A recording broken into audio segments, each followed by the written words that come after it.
Alright, Shalom. Welcome to another video. And before I get started, as always, I want to give all praise, all honor, and all glory unto Yahweh, Bahasham, Yahweh Shai, Bahasham, Rakakwadash, and next double honors to the head apostles / elder bishops of the great millstone who teach and who rule well. Peace, blessings, and safety to all you sincere Akim. Keep pushing, keep believing, and keep the faith, regardless of whether people hear or whether they forbear. Alright, this is going to be a lesson going into the project or Operation Aurora, or Operation Aurora, which is a plan that President Donald Trump has said that he was going to enact, pretty much a revised version of the Alien and Sedition Act of 1798, because of the recent threats of violence coming from the migrant gang known as Tren de Aragua. Which is a Venezuelan gang that had taken over an apartment complex in Aurora, Colorado, hence the name Operation Aurora. So he's going to, he promises to deport millions of so-called migrants, illegal immigrants, so to speak. So I'm going to read about that. And then, of course, as always, going to the spiritual side of things, according to the scriptures, according to the prophecies and Lord's will, it's edifying to the elect. All right. So this is from Vanity Fair, and fair use. Okay, fair use. I'm not making any money off of this. This is just a video for educational purposes. So once again, fair use. Okay, it's titled "Trump Wants to Bring Back Hangings and Firing Squads in His Second Term and is Thinking About Guillotines Too." You know what, Salakia? It's actually not even that was another article, because I was thinking about how he said that not too long ago. Okay, now this is what I'm thinking of right here. Salakia. Okay. And I'm trying to cut this off. Okay. So this is from Newsweek. Alright, and it's published November 6th, so today, just a few hours ago. Last updated 10:35 p.m. Eastern Standard Time. Which was a couple hours ago. All right, I'm on Mountain Time, so about 2 hours behind that. But it says, damn, there's a lot of ads. It says Donald Trump's promised plan to deport illegal immigrants en masse, known as Operation Aurora, could now become reality, with immigrant advocacy groups warning that millions of families are at risk of being forcibly removed from the country. Removals of illegal and undocumented immigrants, many of whom have been in the United States for decades, has been a cornerstone of the president-elect platform, with a promise that November 5th would be Liberation Day from previous border policies, which he's not inaugurated until January 20th, I believe, is the day. But, okay, this is one of his major talking points. Some polling during the campaign did show majority support for mass deportations amongst voters, but exit polls on election day showed stronger support for pathways to legal status for undocumented migrants over deporting them, while immigration slipped down voters' priorities lists. All right, so it's saying that when he was campaigning, a lot of people, they were excited about the mass deportations. All right, and then towards the end of the campaign, people were saying that they should actually just try to set up a pathway for legal status, to make it achievable for undocumented migrants. All right. But continuing on, it says both CNN and NBC's exit polls show 56% of voters wanted legal pathways for migrants already here, with 21% of that group identifying as Trump supporters. Okay. So out of that 56% of voters, 21% of them identified as Trump supporters that wanted a pathway for quote-unquote illegal migrants. It says the American Immigration Council estimates Trump's plan, potentially targeting 11 and 14 million people, would cost the U.S. upward to $315 billion if fully realized. While Trump cannot act on these plans until Inauguration Day on January 20, I was correct, 2025, at the earliest, immigrants' rights groups, including the ACLU, American Civil Liberties Union, have been preparing for his return for months and are vowing to fight the operation in the courts. That could take the form of an executive order, et cetera, et cetera. I'm going to keep reading. Skipping down the quote, I think that he would quickly try to sow fear and a sense of impending chaos in the American public. All right, let's see. Skip down to the good stuff. Okay, it says a coming crackdown. Trump's flagship mass deportation policy has been a core pillar of the GOP's platform in this year's election cycle, though not without opposition. Latino leaders warned Trump's proposed mass deportation plan could lead to a return of widespread family separations, with an estimated 1 in 3 Latinos at risk of being targeted. Damn. The hardline policy would result in families being ripped apart, they said, raising concerns about the impact on human rights and the social consequences of such an extensive crackdown on undocumented immigrants, according to the immigration and criminal justice advocacy group FWD.US. Okay, so pretty much, it's saying that this would cause a lot of chaos. And the last time they were doing this, okay, with the ICE and all that, they had immigrant checkpoints and all that kind of stuff. Okay, it caused a lot of chaos. A lot of children got separated from their families. A lot of children went missing. All right, in those those camps. Okay, where they were holding, migrants and their families. Okay, so we know this is a part of the plan. Okay, something is always being set up, to further subjugate, Jacob, okay, the Israelites. All right, and this could very well also, be used to justify, the concentration camps that we're always talking about, the FEMA camps and all those different sorts of things. We never know exactly how they're going to do it, but we do know what they're going to do. So let's go ahead and get some precepts on that. All right, I'm trying to make this quick. Okay, this is the book of Revelation 12:12. Therefore rejoice, ye heavens, and ye that dwell in them. Okay, woe to the inhabitants of the earth and of the sea, for the devil is come down unto you, having great wrath, because he knoweth that he hath but a short time. All right, so they know that the kingdom is crumbling. All right, they know that. Okay, that's the reason why they're coming up. They see Donald Trump as a way to revive, and to gain back control. Because I've heard them say that. I've heard a lot of different Trump voters. They said we've got our country back. All right, so they were under the impression that they had lost control of the country. All right, so whenever Esau wants to take back control of something or seize control, okay, how do they do it? They always do it with violence. Okay, look what's going on over there with the Palestinians. All right, and don't try to tell me that's retaliation. That's much more than retaliation. That's full-on genocide. All right, but we understand why these things are happening, why the Lord is allowing this to happen. Okay, but this just, once again, okay, whenever Esau wants to seize control of something, he always does it by violence. That's the reason why it says, for the devil has come down unto you, having great wrath.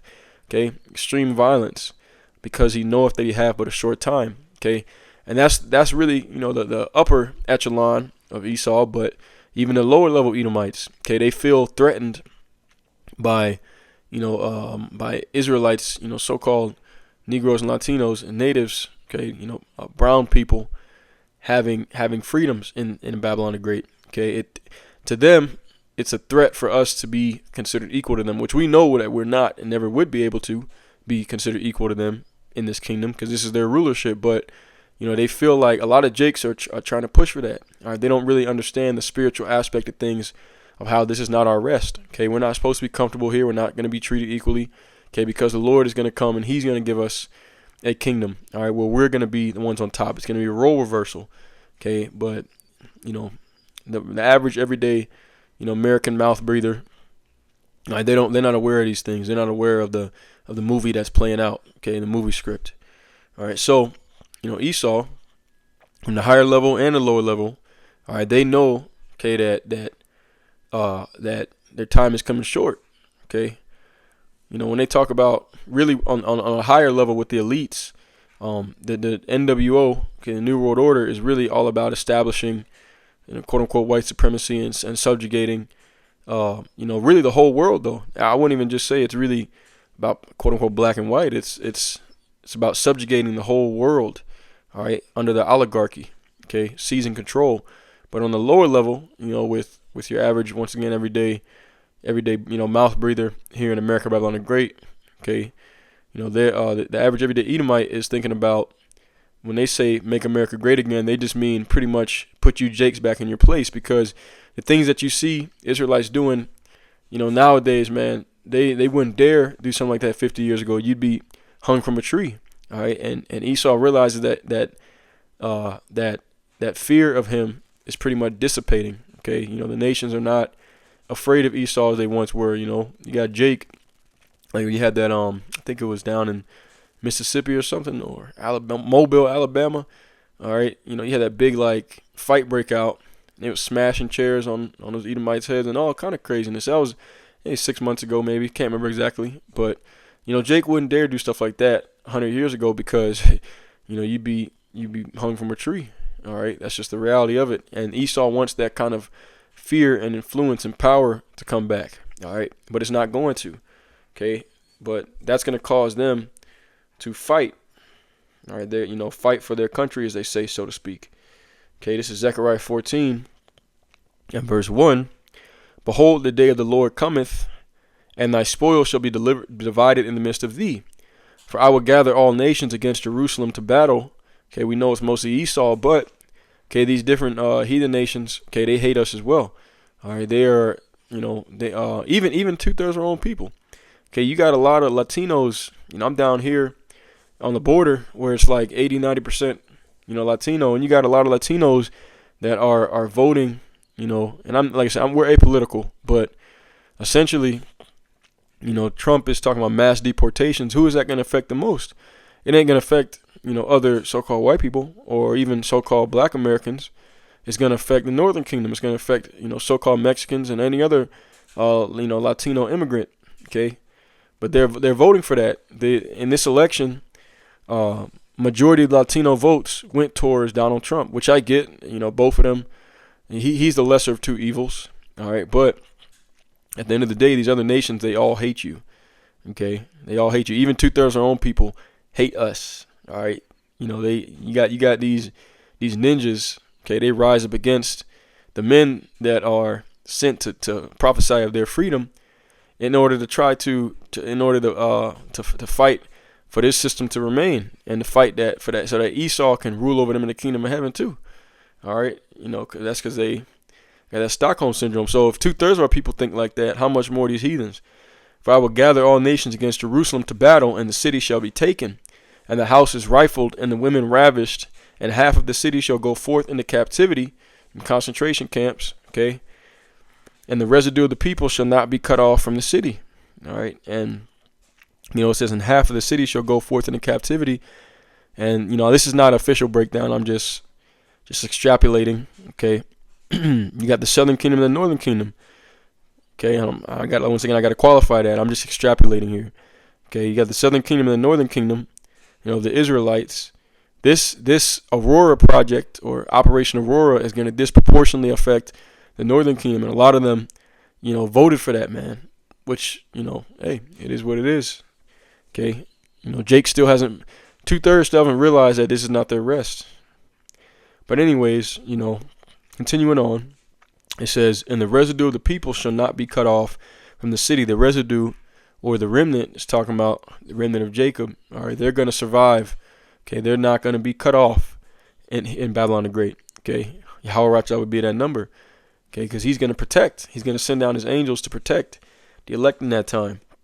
Okay, Zechariah 14 and verse 3. Then shall the Lord go forth and fight against those nations, as when he fought in the day of battle. See that? All right. So now let's go here. Okay, the 2nd Ezra 16th chapter, because this is what this is gonna lead to. All right, you're gonna have Jakes that are being cast out of their homes, deported, thrown into what do they call them? Transition centers or camps. All right, this is spoken of here, 2nd Ezra 16th chapter, and this could be fulfilled in many different ways, but this situation could easily bring us to this point right here. 2nd Ezra 16, and I'm going to start at verse 35. Hear now these things and understand them, ye servants of the Lord. Okay. Behold the word of the Lord, receive it, and believe not the gods of whom the Lord spake. Behold, the plagues draw nigh and are not slack, as when a woman with child in the 9th month bringeth forth her son, with 2 or 3 hours of her birth great pains compass her womb, which pains, when the child cometh forth, they slack not a moment. Even so shall not the plagues be slack to come upon the earth, and the world shall mourn, and sorrows shall come upon it on every side. O my people, hear my word, and make you ready to thy battle, and in those evils be even as the pilgrims upon the earth. Pilgrim is constantly moving. He that selleth, let him be as he that fleeth away, and he that buyeth as one that lose. He that occupieth merchandise is he that hath no profit by it, and he that buildeth is he that shall not dwell therein. He that soweth as if he should not reap, so that he that planteth the vineyard as he that shall not gather the grapes. And therefore, and they that marry as they that shall get no children, and they that marry not as the widowers. And therefore they shall labor, they that labor in vain. Okay, we talk about this all the time. All right, everything that you do in this society, it's all in vain. You know, I mean, you could work to make your health a little bit better to a certain extent. You know, maybe you get a trade or something like that. All right, a degree. You know, there's nothing wrong with that as long as you understand that Yahweh Shem Yahushai comes first. And me personally, you know, I would rather focus on this 110%. You know, and I sacrifice and have made myself poor. You know, to serve the Lord. Which actually, as a matter of fact, there's a scripture on that. Proverbs 13:7, I believe it is. It says, "Yep, there is he that maketh himself rich, yet hath nothing, and there is that maketh himself poor, yet hath great riches." Okay, so, you know, you got to make a choice. But at the end of the day, like I said, for me, you know, according to the scriptures, I realized that, all right, everything that we do here in Babylon the Great is in vain. So what the hell am I gonna, you know, put in, you know, countless man hours of school or trade school or, you know, whatever for to make more money when everything's in vain anyways? Lord said, I'm gonna destroy this place. What's the point? Okay, you labor in vain because everything's gonna be taken if you don't take that chip anyways. And we got something much greater coming on the other side. All right, but continuing on, 2 Ezra 16:46, for strangers shall reap their fruits and spoil their goods, overthrow their houses and take their children captives. For in captivity and famine shall they get children, and they that occupy their merchandise with robbery, the more they deck their cities, their houses, their possessions, and their persons, the more will I be angry with them for their sins, save the Lord. So the more they, you know, try to build themselves up, riches and wealth and all that kind of stuff, okay, the Israelites, the more will the Lord be angry with you. All right, so it's pointless. Okay, and this is the time we're coming into. All right, he's already saying that this is what he's going to do, mass deportations. Okay, so the northern kingdom is going to be disproportionately affected by this, man. All right, so this is why this knowledge wisdom is so important, because imagine you came over here, you know, as an immigrant from, you know, Mexico, right? And you're maybe you're second or third generation, and you know, you've worked very hard to build a nice life for yourself, and then it's all swiped away. Okay, that's how it's gonna be. All right, and that's really for everybody, not just immigrants, but you know, even Southern Kingdom that's born here. Okay, you know, the Esau could take it away at any given time. Okay, and that's what's gonna happen if you don't take that chip for the whole world. Okay, for anybody, you don't take that chip, the mark of the beast. Okay, everything that you worked hard for is gonna be taken. Okay, so it's all vanity at the end of the day. All right, let's go ahead and get this right quick. Okay, the book of 2 Ezra 16-67. Behold, Yahweh himself is the judge. Fear him and leave off from your sins, and forget your iniquities to meddle no more with them forever. So shall God lead you forth, Yahweh, and deliver you from all trouble. Okay, he's going to deliver you from all trouble, and that's what we're looking forward to, man. That's what we need. All right, let's get down to 70. For there shall be in every place and in the next cities a great insurrection upon those that fear the Lord. Okay, the Israelites. They shall be like madmen, sparing none, but still spoiling and destroying those that fear the Lord. For they shall waste and take away their goods and cast them out of their houses. Then shall they be known who are my chosen, and they shall be tried as gold in the fire. Okay, why? Because that's when the Lord is going to really jump into action to start, you know, performing miracles for his elect. Okay, It says, last verse, verse 74. Hear, O ye my beloved, saith the Lord, behold, the days of trouble are at hand, but I will deliver you from the same. That's why it's extremely important to repent. Okay, turn back, get right with the Lord. Okay, serve him to the best of your ability, and just pray and hope that he has mercy on you in the days to come. All right. So I'm going to close out with that. Yahweh Rachazah was edifying as always.